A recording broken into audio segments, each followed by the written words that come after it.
Buenos días, Susana, ¿cómo andás? ¿Qué tal? Muy buenos días. Bueno, hoy es un día evidentemente muy especial en todo el mundo, ¿verdad? Con motivo de lo que es recordar, y más que conmemorar, yo sería recordar a estas mujeres, ¿verdad? Y la lucha de todas las mujeres, que yo creo que también es bueno matizar esas cifras. Muchas veces uno es un poquito ombliguista y dice, aquí sufrimos de la mayor tasa de violencia doméstica, lo cual es verdad, es una preocupación, pero Ana María, Carlos, creo que no hay que olvidar que aquí se denuncia, es decir, tanto en Uruguay como en América Latina hay estadísticas que recogen ese tipo de violencia, ese tipo de flagelo de nuestra sociedad. Pero en África y en Asia hay muchos países donde eso ni siquiera es denunciable, y eso también es lo lamentable. Así es, me quedo un poco con este razonamiento que tú hacías, porque hoy las distintas publicaciones de los diarios de América Latina se dedican al 8 de marzo. Y por ejemplo, Clarín en Argentina pone de manifiesto que en los últimos años se cuadruplicaron los casos de violencia hacia la mujer. Y cuando uno entra en la nota, en realidad las cifras que publica INDEC refieren también un poco al hecho de que lo que se ha generalizado es la posibilidad de la denuncia, y se ha perdido lisa y llanamente el miedo a la denuncia. No quiere decir que hubiera menos casos hace algunos años. También una encuesta realizada a las mujeres chilenas que sostienen que se visibilizan como vulnerables en su mayoría también. Es decir, en América Latina estamos despertando todos al mismo tiempo a una realidad con la que convivimos durante décadas. Claro, hay una conciencia, porque además ha habido campañas estatales varias, pero también porque el cine, por ejemplo, se ha preocupado de ello, los programas educativos, ¿verdad? También ha habido concientización de agentes estatales. ¿Qué me refiero con ello? Pues personas que tienen que recibir la denuncia desde una comisaría de policía X, pero también inaugurando o fundando comisarías de la mujer en los distintos países, por supuesto entrenando a funcionarios también judiciales y a los propios jueces, ¿verdad?, para que los procesos sean mucho más ágiles, transparentes y que de alguna manera contemplen estas políticas de género. Pero eso no se da en los países con los que yo trabajo y que habitualmente visito, en África, en Oriente Medio, en Asia, por ejemplo.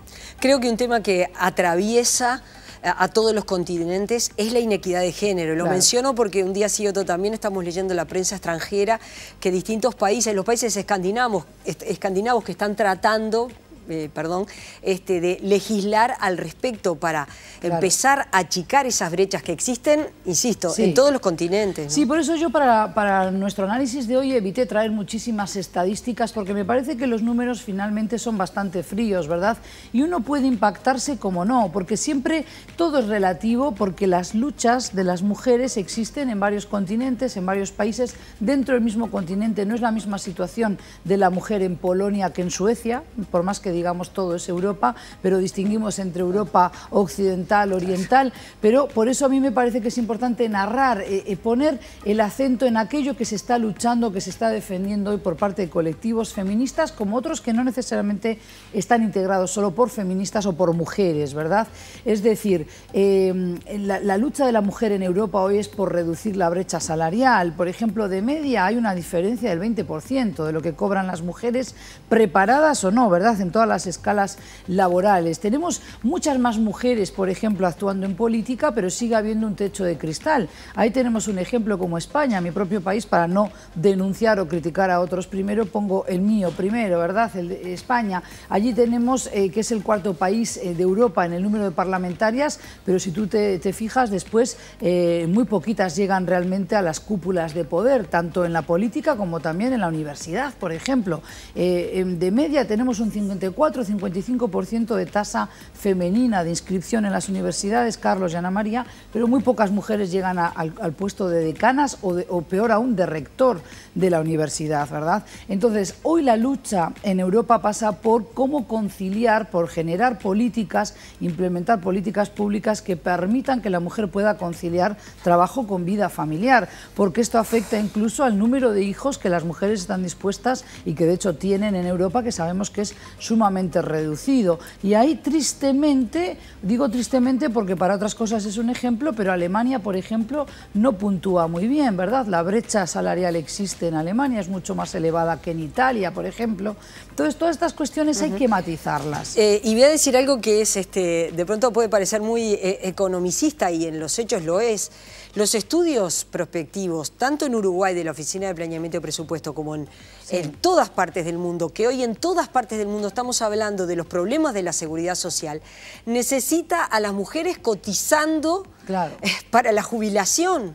Sí, sin duda. Porque son el 52% y, porque además y la gran mayoría está fuera del mercado de trabajo. Y cuando hay, digamos, poca población en el país, como es el caso de Uruguay, evidentemente no te puedes dar el lujo de tener a la mitad de la ciudadanía sin poder aportar, ¿verdad? Para la jubilación de otros, además de la suya propia. Sobre todo aportar por lo que corresponde. Sí. Pero me quedé con una cosa que tú manejabas respecto del ejemplo alemán. Es decir, Alemania elige por cuarta vez a Angela Merkel para ser la canciller, para ser la jefa de gobierno. Sin embargo, las cuestiones vinculadas a la problemática de la mujer no se han resuelto de la forma en que uno esperaba. Entonces, el asociar la llegada a lugares de poder de mujeres con la solución de los problemas de las mujeres es un error. Y además, Carlos, te sorprenderías más. Claro, yo también a veces me canso mucho de leer estas encuestas, como digo, porque uno tendría que entrar a ver, bueno, cómo se realizó la encuesta, qué transparencia tuvo, si realmente es confiable el medio, pero no solo el medio, sino la técnica, la metodología seguida, ¿verdad? Pero el 44% de los europeos cree que el lugar de la mujer, primero que nada, debe ser el hogar y las tareas domésticas, incluida la crianza de los hijos. ¿Por qué? Porque hoy también se pone en tela de juicio lo que la supuesta modernidad ha traído para las familias, muchas veces disfuncionales, o monoparentales, o mujeres que quedan a cargo de niños muy pequeños, que luego eso genera toda una serie de tensiones familiares, de estrés para la propia mujer y los propios hijos, ¿verdad? Repercute no solo a nivel escolar, sino también en la crianza, en los valores que pueden adquirir esos jovencitos, esos niños también. Pero fíjate que esta es una problemática común a todas las mujeres, pero entonces la preocupación hoy, en resumidas cuentas, diríamos en Europa hoy pasa por cómo conciliar trabajo y vida familiar, cómo luchar en contra de lo que son políticas de discriminación hacia la mujer en el acceso al trabajo y luego en la escalada en el trabajo, es decir, en el ascenso, cómo pueden seguir ascendiendo cuando son mujeres, muchas veces las jóvenes sobre todo, más preparadas, tanto más preparadas que los hombres, muchas veces porque continúan con sus estudios durante algún tiempo más, ¿verdad? Terminan, por ejemplo, alguna maestría o terminan algún tipo de diploma de posgrado, mientras que los varones suelen ingresar al mercado laboral antes que las mujeres, es decir, estando igual de activos, pero esto evidencia que todavía para las mujeres les cuesta más ascender en la carrera profesional. En el caso de África, por ejemplo, tenemos una situación realmente dramática. Es un continente que también tiene sus diferencias, a pesar de las muchas y variadas políticas gubernamentales que han implementado varios países africanos, Kenia, pero también Etiopía o Nigeria, por ejemplo, en materia de ir equiparando, de dar otras oportunidades a la mujer. No podemos hablar de equidad por ninguna parte, ni siquiera en Sudáfrica, el país más avanzado, compañeros, pero realmente es trágico, ¿no? El país que tiene la tasa de mortalidad, no de mortalidad, la esperanza de vida, perdón, más corta para las mujeres al nacer es Zimbabue, apenas 34 años, ¿verdad? Un país que también ha tenido sus vaivenes políticos. Un tema que compete también a Medio Oriente y que seguramente mucha gente se sorprende es el matrimonio de niñas. Sí. Hace unos días tuvimos aquí en los estudios a María Noel Baeza, que ahora ya debe estar en la torre ejecutiva para la presentación del evento con Presidencia de la República. Y María Noel, que es la directora de ONU Mujeres, decía, en el Uruguay está la autorización para que el casamiento sea a los 16 años, de niñas y de varones. Y lo que se está planteando, lo que plantea Naciones Unidas, es que Uruguay, al igual que pasa en los países desarrollados, lleve esta edad a los 18 años. Claro. Lo que pasa es que hay mucha gente que esto se lo desconoce, porque uno cree que, bueno, digamos, de costumbre uno dice, bueno, ¿a qué edad se están casando hoy las uruguayas y los uruguayos? Y uno empieza a pensar en sus amistades, en los hijos de amigos, dice 30, 30 y pico años, 20 y muchos, ¿verdad? Porque ha ido cambiando con las décadas, Susana, pero no es así. Nos sorprendió que incluso exista desconocimiento de parte del sistema político, de que efectivamente en nuestro país una chiquilina de 16 años se puede casar. Con permiso parental. Y la primera reacción que hemos encontrado ante la consulta, Ana María, es ¿pero cómo es esto? Y Carlos, pero ¿sabes por qué me enteré yo y sabes por qué lo sé? Porque cuando me toca hablar de la situación de la mujer en la sociedad musulmana, la sociedad africana también, este tipo de debates se dan y no falta alguna buena o buen escribano que dice, ojo, que en nuestro país esto es permitido por tal y cual. Y ahí es que te enteras. A ver, evidentemente no es lo frecuente, no es lo que suele ocurrir, pero entonces tenemos que dejar de criticar tan ágilmente y tan, por lo menos desde lo que son mis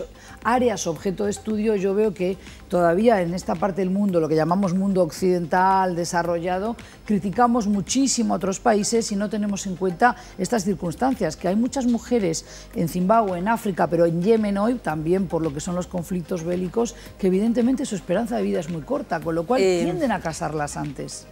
Porque además es contradictorio, porque en nuestro país estamos hablando que cifras de baja del embarazo adolescente como una cuestión positiva, y por otro lado autorizamos que los adolescentes se casen a los 16 años, cuando en realidad en el Uruguay para votar hay que tener 18, para poder manejar tenés que tener 18.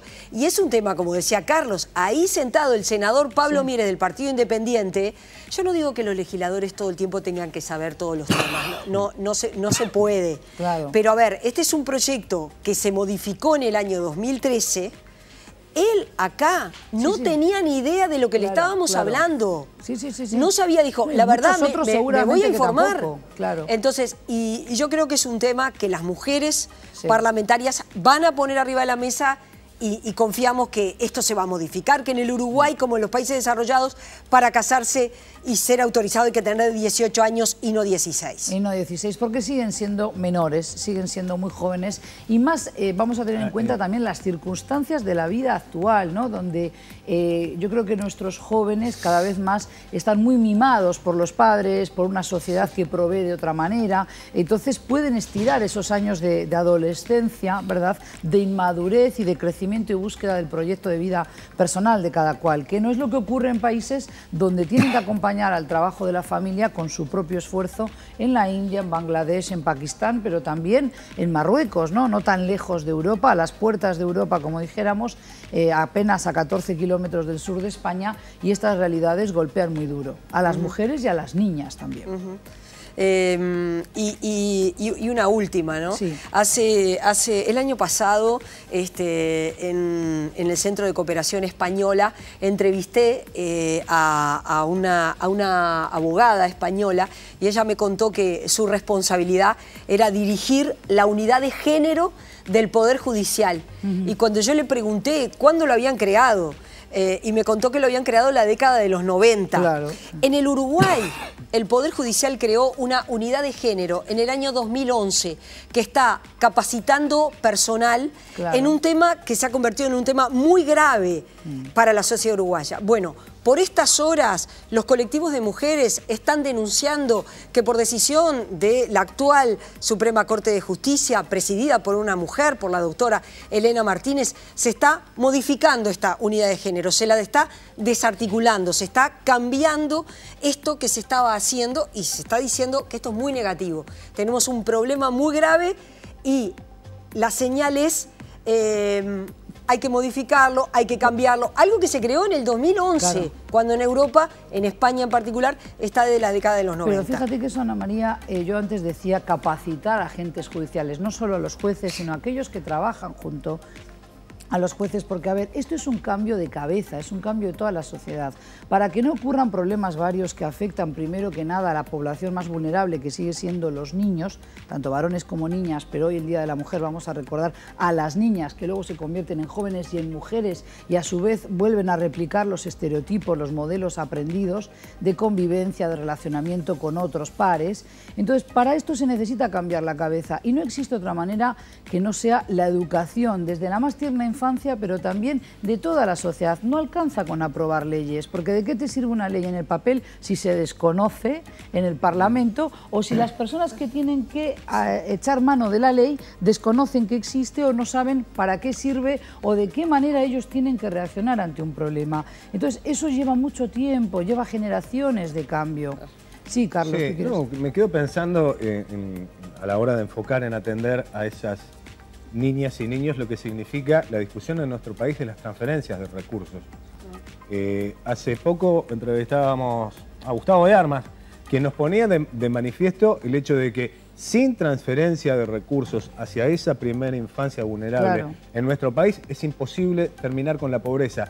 El tema es cómo le duele a los uruguayos el tema de las transferencias de recursos y cómo nos cuesta procesar esa discusión cuando siempre la frase que tenemos sobre la mesa es que nacimos, viviremos y vaya a saber si nos extinguiremos abajo de una sábana muy corta. Hay temas que a mí me parece importante trabajar. Por ejemplo, Uruguay, un país que se lo conoce en el mundo por el fútbol. ¿Cuántos seleccionados femeninos de fútbol uruguayo conoces, verdad?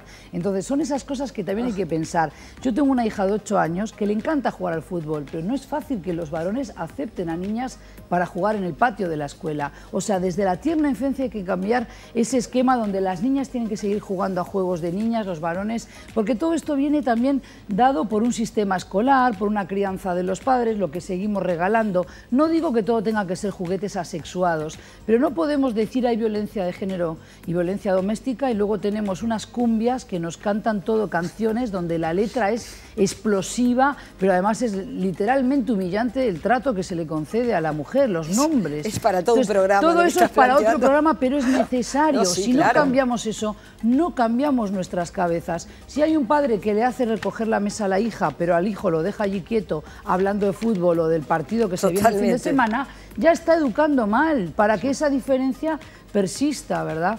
Entonces luego no podemos decir los hombres no hacen tareas domésticas. Y bueno, parte de nosotras, de la madre y del entorno familiar, de decir, tú tienes las mismas obligaciones, tú que tienes varón y nena, lo sabes muy bien.